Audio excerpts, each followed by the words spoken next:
So I know for a lot of us this is review, but I just want to make sure that you at least are aware that everything in the 7 Habits sits on this maturity continuum.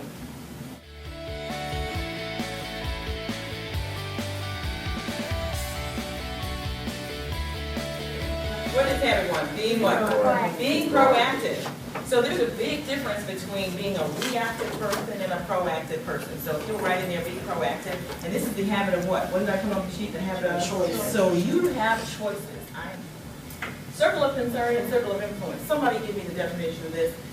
Someone who's already seen 7 habits or know what this is. Do you remember this part?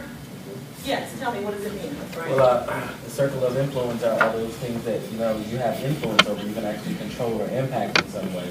The circle of concerns are things that might be outside of your influence, but you're still concerned about them because they impact you in some way. Absolutely, good. So circle of influence means I have the direct right influence on the result, right?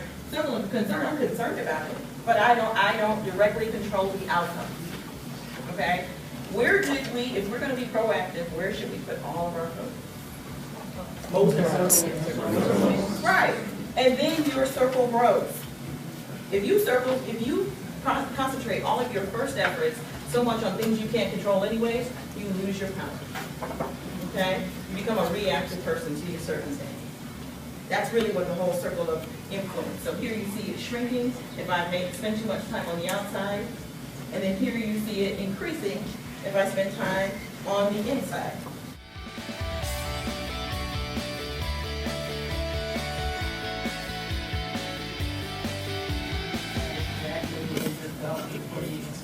Before I even start out, I need to envision it, right?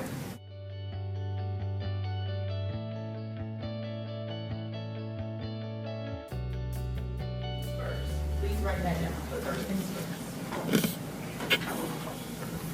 Okay, so things that matter most must never be at the mercy of what matters least. When we are proactive people, we won't just do the things we like. Okay? We also have to tackle some of those other things.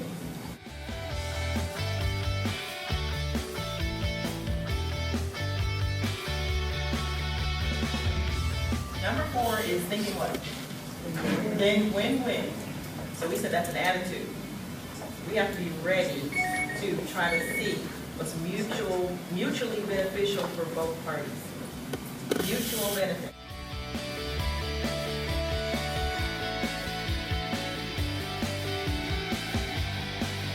Habit number 5. Right? Need a lot of ink for this one. Seek first to understand, then be understood. Seek first to understand, then be understood. In other words, I seek, right, the interest of the other person first. It's totally opposite of how we're programmed naturally. I want to make sure that I understand you. I want to know what you're interested in before I even worry about you. Some people say to me, and I've heard, my kids are in their 20s. So a lot of them say, well, you have to get people before they get you. That's the mentality of a lot of their friends. Right? And that's so opposite of what we're talking about here. So we want to make sure that we seek first to understand, then be understood. Here's my principle. To communicate effectively with me, you must first understand. Right?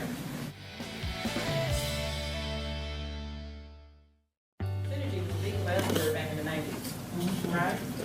Synergy really meant you were usually that company's taking over this company. You're going to be out of the job.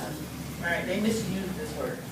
So what it says here is the enemy of the best is the good. What does that mean? Tell me what does that mean? Some people will never get to the best because they settle for we said this is good enough.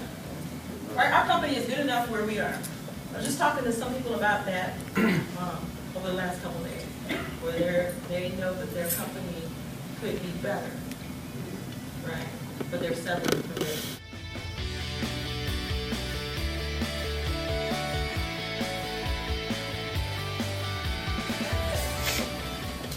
Habit 7 is not in any of these here. It's surrounding all of them.